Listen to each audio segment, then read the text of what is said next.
Welcome to Udiyogam Academy. So we are going to see the polity multiple choice question practice session 1. So in the session நமக்கு UPSC module questions நம்ம பார்க்க போறோம் with respect to polity.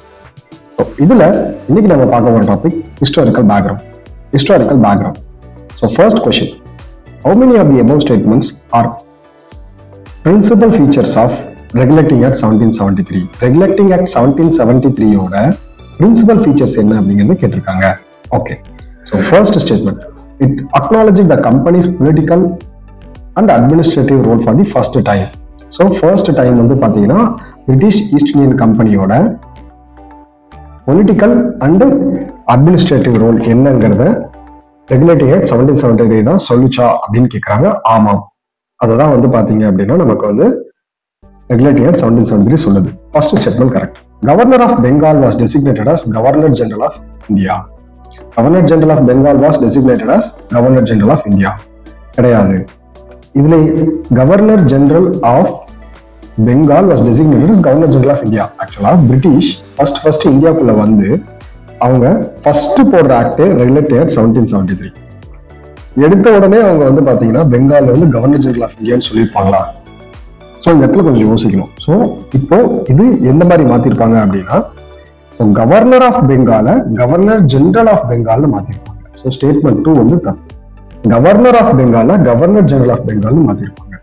Lord Warren Hastings was the first governor general of Bengal. Yes, Lord Warren Hastings was the first governor general of Bengal. So அது மட்டும் இல்லாம இந்த act மூலயமா நமக்கு வந்து என்ன பண்ணாங்க அப்படின்னா, கவர்னர் ஜெனரல் ஆஃப் பெங்கால்னு சொல்லி இவரை வந்து பிரைமா மீன்ஸ் சீஃபா வந்து அப்பாயிண்ட் பண்ணிட்டு இவருக்கு கீழே பாம்பே அண்ட் மெட்ராஸ் பிரசிடென்சியை இவரோட கண்ட்ரோல்ல இவரோட அண்டர்ல கொண்டு வந்து கொடுத்துட்டாங்க. Regulating Act 1773 மூலமா the Supreme Court was established. Correct. Statement 4 வந்து பாத்தீங்க அப்படின்னா the Supreme Court was established. But இதுல பாம்பேல கிடையாது. சரிங்களா? இதுல Supreme Court was established Calcutta. So பெங்கால்னு படிச்சுட்டு நம்ம எப்படி பாம்பேல போயிட்டு நம்ம என்ன பண்ண முடியாது, சுப்ரீம் கோர்ட் எஸ்டாப்ளிஷ் பண்ண முடியாது. ஸோ ஸ்டேட்மெண்ட் 3 வந்து பாத்தீங்க அப்படின்னா ஸ்டேட்மெண்ட் 4 வந்து பாத்தீங்க அப்படின்னா தப்பு. ஸோ Regulating Act 1773 மூலமா சுப்ரீம் கோர்ட் வந்து 1774ல எஸ்டாப்ளிஷ் பண்ணாங்க. எங்க எஸ்டாப்ளிஷ் பண்ணாங்க? கல்கட்டால எஸ்டாப்ளிஷ் பண்ணாங்க. So one chief justice plus 3 other ஜட்ஜஸோட எஸ்டாப்ளிஷ் பண்ணாங்க. One chief justice plus 3 other ஜட்ஜஸோட எஸ்டாப்ளிஷ் பண்ணாங்க. ஸோ அதுக்கு அடுத்து it prohibits the servant of the company engaging in any private trade. So actually regulating act முன்னாடி வரையும் British East Indian company வந்து British East Indian company is a private company. So இது private ட்ரேட்ல ஈடுபடும். Same time British East Indian கம்பெனில appoint ஆகிற means அதுல வேலை செய்யற governor and also other officials அவங்க என்ன பண்ணலாம் அப்படின்னா அவங்க பிரைவேட்டா ட்ரேட்ல வந்து என்கேஜ் ஆகலாம். பட் 1773 ரெகுலேட்டிங் ஆக்ட் மூலமா அது என்ன பண்ணுது அப்படின்னா, ஸோ சர்வன்ஸை வந்து என்ன பண்ண முடியாது, பிரைவேட் ட்ரேட்ல என்கேஜ் ஆகக்கூடாது அப்படின்னு சொல்லி சொல்றாங்க. ஸோ இதுல 3 ஸ்டேட்மெண்ட்ஸ் கரெக்ட், 2 ஸ்டேட்மெண்ட்ஸ் வந்து தப்பு. So statement 1 is correct. Regulating Act 1773 of a greater constitutional importance, it was a first step taken by the British government to control and regulate the affairs of East Indian Company in India. For the first time, the political and administration functions of the company, and it laid down the foundations of central administration in India. So, Regulating Act 1773 தான் central administration of India க்கு foundation lay பண்ணுச்சு. ஓகேங்களா? So it is second statement is incorrect. நம்ம சொன்ன மாதிரி it is designated the governor of Bengal as Governor General of Bengal. நல்லா பாருங்க, Regulating Act 1773 என்ன பண்ணுச்சு, Governor of Bengal as Governor General of Bengal and created an executive council for 4 members to assist him. Statement 3 is correct. The first such Governor General was Lord Warren Hastings. First Governor General of India was Lord Warren Hastings. It made the Governor of Bombay and Madras Presidency as subordinate to the Governor General of Bengal. Unlike earlier, where these three presidencies were independent to one another. So இதுக்கு முன்னாடி 3 presidency, Bombay, Bengal, Madras, இது 3மே தனித்தனியா இருந்துச்சு. But governor general of Bengal அப்படின்னு சொன்ன உடனே என்னவா மாத்திட்டாங்க, கவர்னர் ஜெனரல் ஆஃப் பெங்கால பிரைமா பண்ணிட்டு அவங்களுக்கு கீழே பாம்பேவையும் சென்னையையும் மெட்ராஸையும் என்ன பண்ணிட்டாங்க, சப்பார்டினேட்டா மாத்திட்டாங்க. So statement 3 is correct. Statement 4 is incorrect. It provides the establishment of Supreme Court at Calcutta. அங்க என்ன கொடுத்திருந்தாங்க? பாம்பேன்னு கொடுத்திருந்தாங்க. Calcutta. And providing one chief justice and 3 other judges. Statement 5 is correct. It prohibits the servants of the company from engaging in any private trade. பாருங்க, engaging in any private trade. இதுக்கு முன்னாடி என்ன பண்ணலாம்? Private ட்ரேட்ல எங்கேஜ் பண்ணலாம், but இதுக்கப்புறம் engage பண்ணக்கூடாது. Or accepting the presents or bribe from the natives கிட்ட இருந்து என்ன பண்ண முடியாது?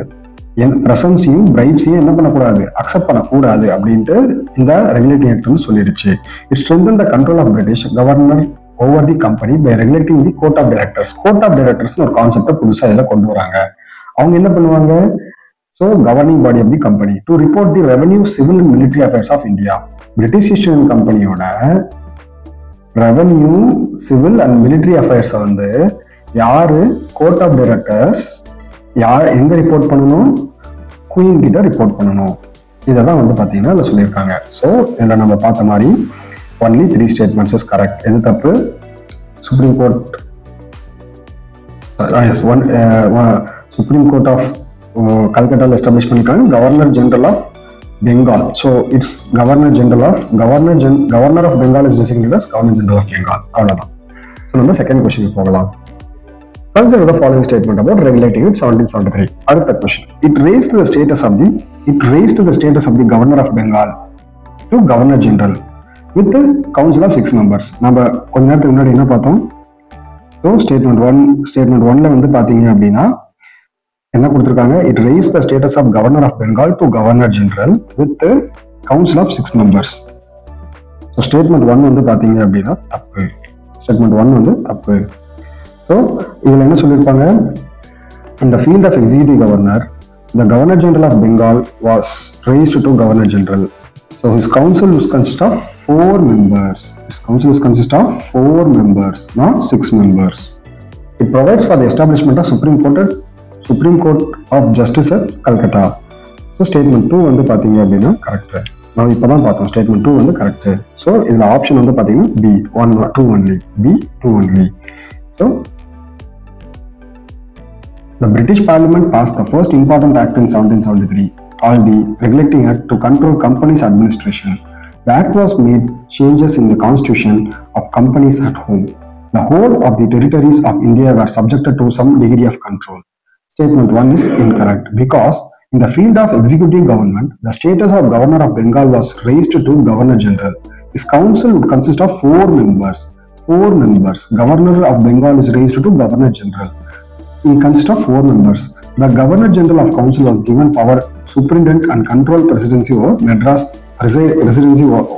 Madras and Bombay in matters of war and peace. Statement 2 is correct.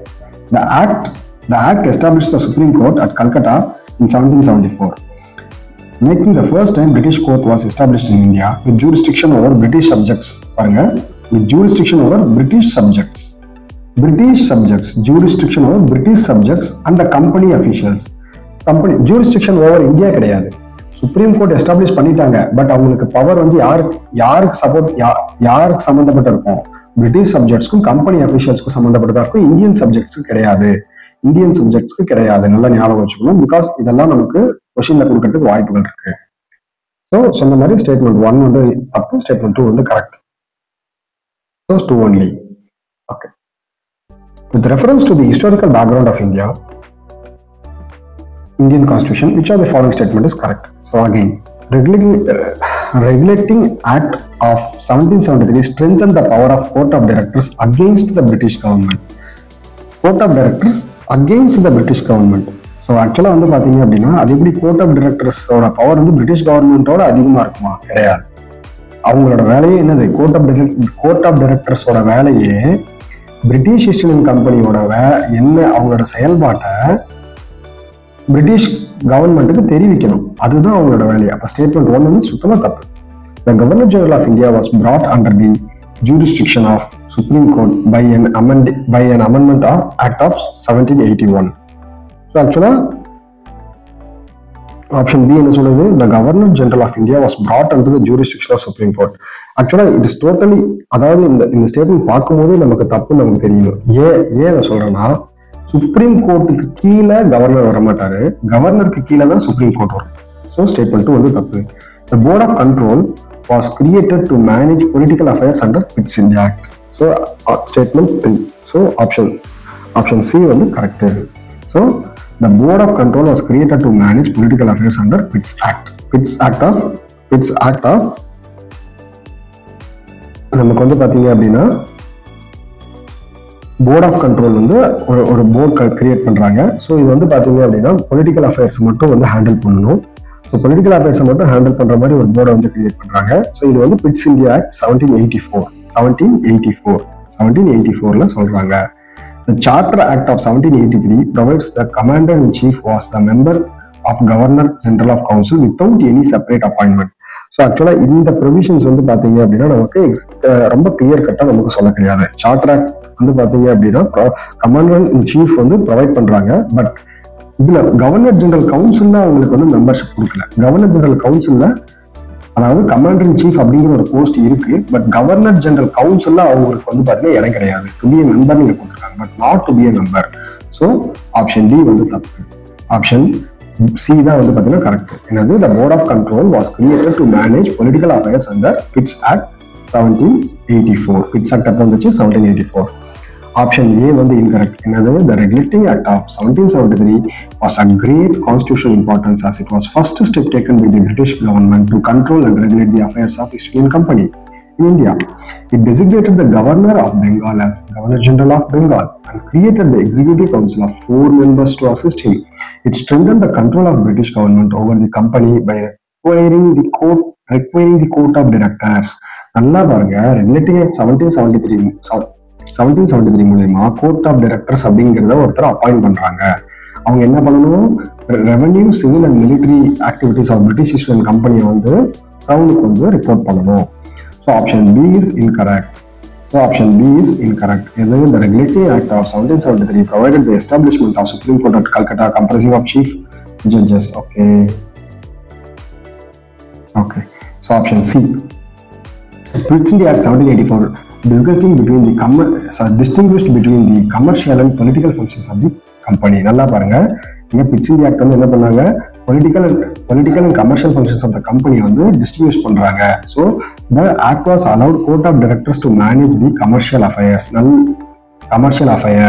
அதாவது 1784 பிட்ஸ் இந்தியா ஆக்டுக்கு முன்னாடி வரையும் அதாவது 1773 இருந்து 1784 இந்த 10 வருஷம் வரையும் கமர்ஷியல் அண்ட் பொலிட்டிக்கல் அஃபேர்ஸ் ரெண்டுமே பிரிட்டிஷ் ஈஸ்ட் இந்தியன் கம்பெனி தான் வந்து பார்த்துப்பாங்க.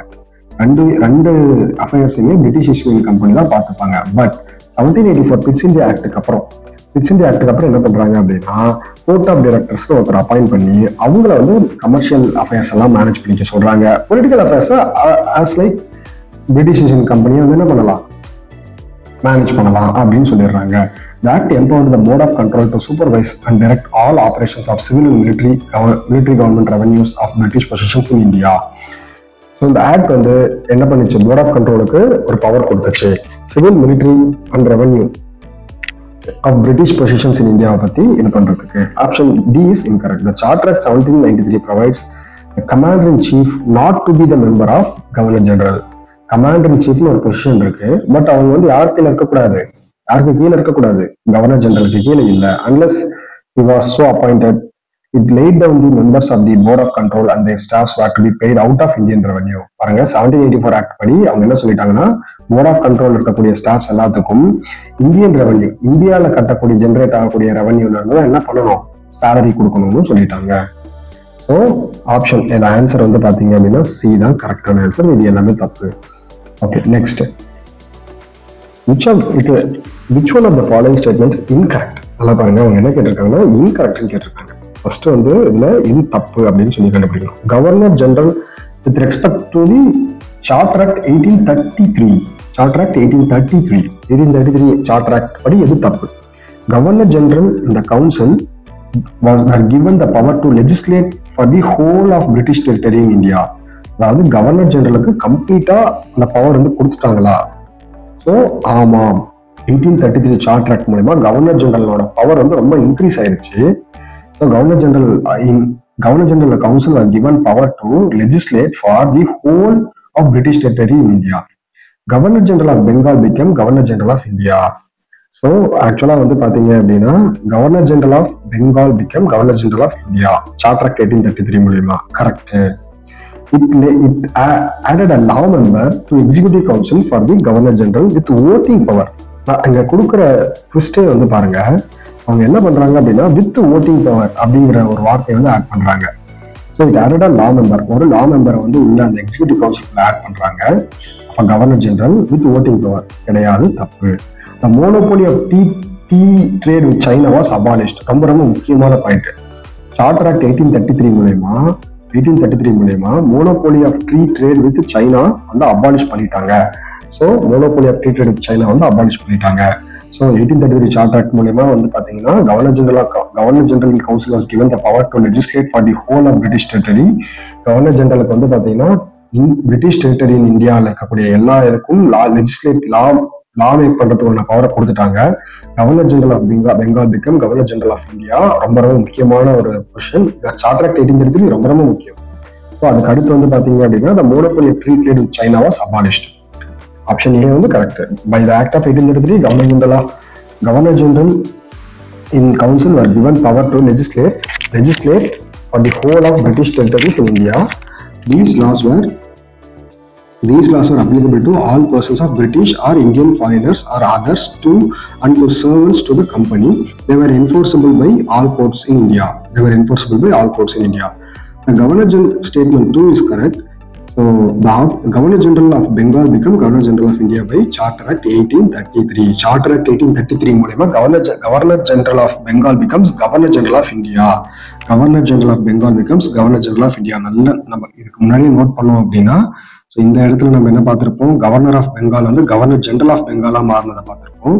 ரெகுலேட்டிங் ஆக்ட் 1773 மூலமா கவர்னர் ஆஃப் பெங்காலை வந்து கவர்னர் ஜெனரல் ஆஃப் பெங்கால்னு மாத்துறாங்க. சார்ட்டர் ஆக்ட் 1833 மூலமா கவர்னர் ஜெனரல் ஆஃப் பெங்காலை வந்து பாத்தீங்கன்னா கவர்னர் ஜெனரல் ஆஃப் இந்தியா அப்படின்றது மாத்துறாங்க. Governor general of Bengal become governor general of India. So governor general council was to be controlled and superintended and direct civil military affairs to the company. Bombay, Bengal, Madras and other regions are subjected to the company's control over the Governor General Council. So அதுக்கு அடுத்த option C வந்து incorrect. So the act that நம்ம ஃபர்ஸ்டே சொன்னது, the act added one more member to the executive council of Governor General, the law member whose work was fully legislative. அதாவது நம்ம இதை எதுக்கு ஈக்குவலா வச்சுக்கலாம் அப்படின்னா, இப்போ வந்து பாத்தீங்கன்னா நம்மளோட கவர்மெண்ட்ல அட்வொகேட் ஜெனரல்னு ஒருத்தர் இருப்பாரு. அவர் வந்து லெஜிஸ்லேட்டிவ் ஹவுஸ்ல போய் உட்காருவாரு. ஆனால் அவருக்கு வந்து லா மேக்கிங் பவர் கிடையாது. ஸோ அப்போ அவர் இதுக்குள்ள இருப்பாரு, லா மெம்பரா இருப்பாரு. ஆனா அவருக்கு வந்து என்ன கிடையாது, லா மேக்கிங் பவரும் கிடையாது, ஓட்டிங் பவரும் கிடையாது. அவர் ஜஸ்ட் அட்வைஸ் பண்ணுவார், அவ்வளவுதான். So he was to attend the meeting on invitation, but he practically became the regular member of the council. Lord Macaulay, a law member, influenced the educational policy of the government for the number of years. அப்படி அவ்வளவு பவர்லெஸ்ஸா இருந்தும் Lord மெக்கலேங்கிற லா member வந்து பாத்தீங்க அப்படின்னா நிறைய policy influencing policies வந்து கொண்டு போனாரு. The monopoly of tea trade with China was abolished. Monopoly of tea trade with China யாரு? பிரிட்டிஷ் ஈஸ்ட் இந்தியன் கம்பெனி வந்து பாத்தீங்க அப்படின்னா சைனாவோட டீ ட்ரேடை வந்து மோனோபோலி பண்ணிட்டு இருந்தாங்க. அதை வந்து 1833 சார்ட்டர் ஆக்ட் மூலமா என்ன பண்ணிட்டாங்க, அபாலிஷ் பண்ணிட்டாங்க. அது மூலியமா மற்ற பிரிட்டன் கம்பெனிஸுமே என்ன பண்ணலாம், டீ ட்ரேட் பண்ணலாம். யார் கூட டீ ட்ரேட் பண்ணலாம், சைனாவோட டீ ட்ரேட் வந்து பண்ணலாம் அப்படின்னு சொல்லிட்டாங்க. ஓகேங்களா? Okay, so next question. Consider the following. The governor of Bombay was deprived of his legislation powers.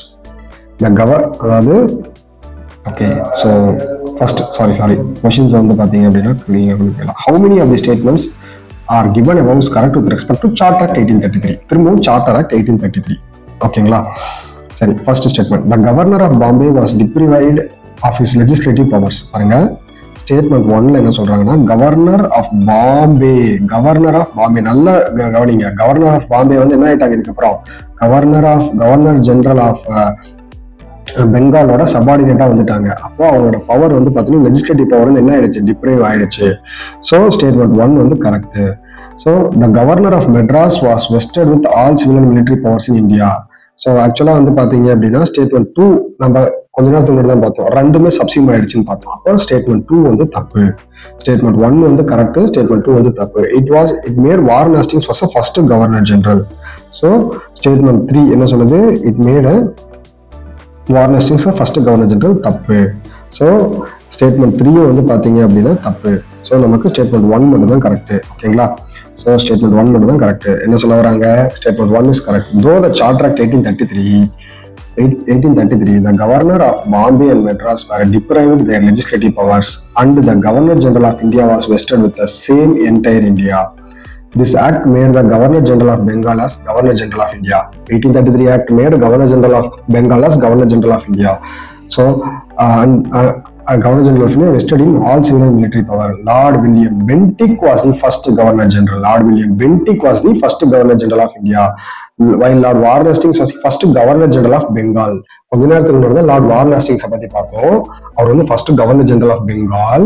So ஆனால் லார்ட் வில்லியம் பென்டிக் வந்து பாத்தீங்கன்னா first governor general of India. So இந்த இடத்துல என்ன சொல்லியிருந்தாங்க? லார்ட் வாரன் ஹேஸ்டிங்ஸ் வந்து ஃபர்ஸ்ட் கவர்னர் ஜெனரல் ஆஃப் இந்தியான்னு சொல்லியிருந்தாங்க.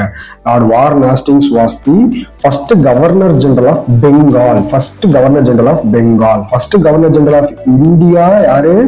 Lord William Bentinck. Lord William Bentinck. So okay, so hence statement 3 is incorrect.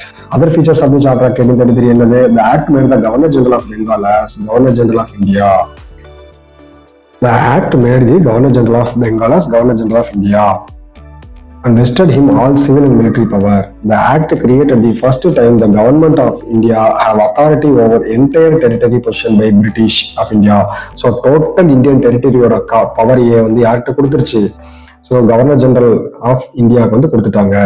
So hence statement 2 is incorrect. The act entered the activities of East Indian company as a commercial body. நல்லா பாருங்க. So இந்த commercial பாடியா வந்து பாத்தீங்க அப்படின்னா 1833 இருந்து இது வந்து ஒரு பொலிட்டிக்கல் பாடியா மாறிடுச்சு. பிரிட்டிஷ் ஈஸ்ட் இந்தியன் கம்பெனி வந்து என்னவா மாறிடுச்சு? Purely administrative body. Means commercial, இதுக்கு முன்னாடி கமர்ஷியல் பாடியா இருந்தது பியூர்லி அட்மினிஸ்ட்ரேட்டிவ் பாடியா மாறிடுச்சு. It provides the company territories in India were held by trust of his majesty is heirs is successor.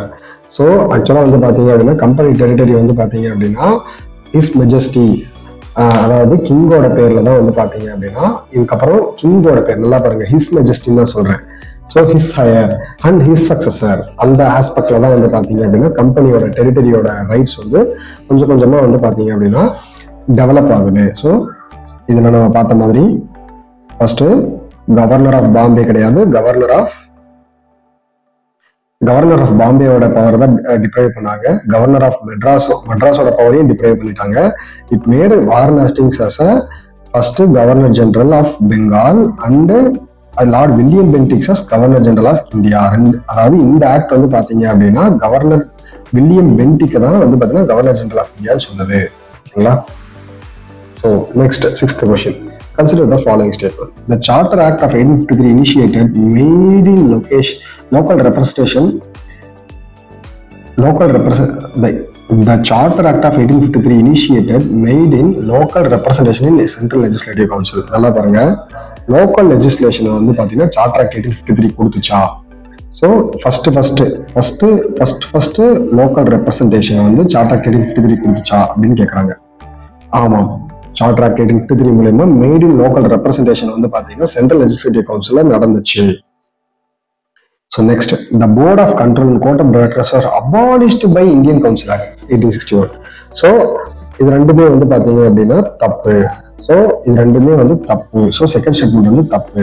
The Indian council act 1892 allowed non official majority in provincial legislation. So இதுவுமே தப்பு.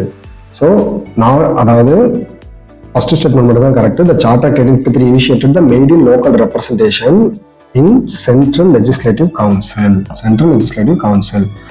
Only one statement is correct. So option A. The Charter Act 1853 introduced for the first time local representation of India Central Legislative Council. First 1853 மூலமா தான் local representations of Indian representations வந்து பாத்தீங்கன்னா first வந்து legislative கவுன்சிலுக்குள்ள போறாங்க. அதனால ஞாபகம் வச்சுக்கோங்க, 1853 மூலமாவே லோக்கல் ரெப்ரசன்டேஷன். ஆனா யாரு என்னெல்லாம் நமக்கு வந்து, அதாவது லோக்கல் ரெப்ரசன்டேஷன் தான் சொன்னாங்க, இது எலெக்டடா அப்படின்னு எங்கேயும் சொல்ல கிடையாது. லோக்கல் ரெப்ரசன்டேட்டிவ்ஸ் வந்து என்ன பண்ணலாம், லெஜிஸ்லேட்டிவ் கவுன்சிலுக்குள்ள வரலாம். Of 6 new legislative members of Governor General Council, 4 were appointed by local provincial governments of Madras, Bombay, Bengal, Agra. Out of 6 members, 4 members வந்து பாத்தீங்கன்னா இந்த இடத்துல இருந்து மெட்ராஸ், பாம்பே, பெங்கால், ஆக்ரால இருந்து அப்பாயிண்ட் பண்ணப்பட்டாங்க. ஸ்டேட்மெண்ட் 2 வந்து தப்பு. The government of India in 1858 ended the system of double government by abolishing the board of control. So 1858ல தான் வந்து பாத்தீங்கன்னா அபாலிஷ் பண்ணாங்க. இங்க என்ன சொல்லியிருக்காங்கன்னா 1861ல அபாலிஷ் பண்ணிருக்காங்கன்னு சொல்றாங்க. 1858ல என்ன பண்ணிட்டாங்க, board of directors and board of control, court of directors வந்து அபாலிஷ் பண்ணிட்டாங்க அப்படின்னு சொல்லியிருக்காங்க. ஸோ இதுல 1858லேயே வந்து பாத்தீங்க அப்படின்னா அபாலிஷ் பண்ணிட்டாங்க. 1861 ஆக்ட் வந்து என்ன பண்ணுச்சு அப்படின்னா, it made the beginning of representative institutions by associating Indians. அதாவது நல்லா பாருங்க, இந்தியன்ஸை வந்து பாத்தீங்கன்னா அசோசியேட் பண்ற வேலையை தான் 1861 ஆக்ட் வந்து பண்ணிருக்கு. ஸோ ஃபர்ஸ்ட் இந்தியன்ஸ் வந்து எப்போ அசோசியேட் பண்ண ஆரம்பிச்சாங்க அப்படின்னா 1861ல தான் வந்து அந்த பிரிட்டிஷ் எக்ஸிகியூட்டிவ் பாடிக்குள்ள ஜஸ்ட் உள்ள போறாங்க. அவங்க போய் லா மேக் எல்லாம் பண்ணல, ஜஸ்ட் உள்ள போறாங்க. Law making process, representation of institution by associating Indians. It initiated the process of decentralization. நல்லா பாருங்க, decentralization. 1861 ஆக்ட் வந்து என்ன பண்ணுது, decentralization வந்து ஸ்டார்ட் பண்ணுது. So restoring the legislative power to the Bombay and Madras presidency. இதுக்கு முன்னாடி பாம்பே அண்ட் மெட்ராஸ் பிரசிடென்சியோட பவரை வந்து பாத்தீங்க அப்படின்னா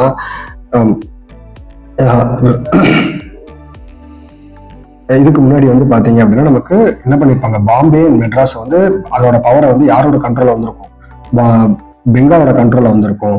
ஸோ அப்படி இல்லாம, அதாவது எந்த ஆக்ட் மூலயமா, 1833 மூலியமா. ஸோ பட் 1853 ஆக்ட் மூலியமா திரும்பவும் வந்து பாத்தீங்கன்னா டீசென்ட்ரலைஸ். 1833 வந்து சென்ட்ரலைஸ் பண்ணாங்க, 1853 வந்து பாத்தீங்கன்னா டீசென்ட்ரலைஸ் பண்ணிட்டாங்க. So statement 3 is incorrect.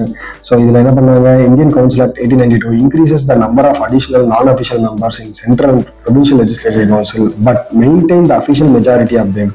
The council act 1909 retained the official majority in Central Legislative Council but allowed the Provincial Legislative Council to have non-official majority. So statement 3ல நமக்கு என்ன சொல்லியிருந்தாங்க, the Indian Council Act of 1892 allowed the non-official majority கிடையாது. 1909ல தான் வந்து பாத்தீங்கன்னா இது non-official majority வந்து பாத்தீங்கன்னா கொண்டு வந்தாங்க அப்படின்னு சொன்னாங்க.